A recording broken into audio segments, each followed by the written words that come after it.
26 برس قبل آج ہی کے دن عہد مغلیہ کی تاریخی بابری مسجد کو شرپسند عناصر نے مسمار کر دیا تھا۔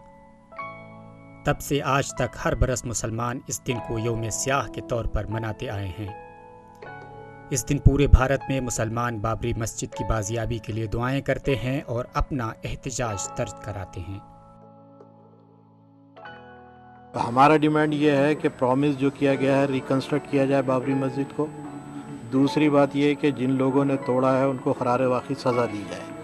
یہ دو ڈیمانڈ کے ساتھ ہم نے میمورنڈم میں کمشنر کے تھرو پریزیڈنٹ کو اور پرائم منسٹر کو بھیجا ہے۔ آج جو سرکاریں بیٹھی ہیں انہوں نے یہ صاف کر دیا ہے کہ بابری مسجد اکیلی مسجد نہیں ہے کہ جو ہم حاصل کرنا چاہتے ہیں، بابری مسجد صرف شروعات ہے۔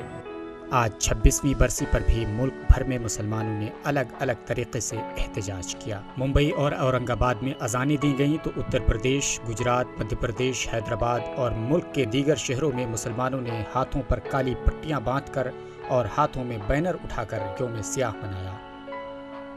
بابری مسجد کا کیس ملک کی سب سے بڑی عدالت میں ہے اور مسلمانوں کو عدلیہ پر پورا بھروسہ ہے۔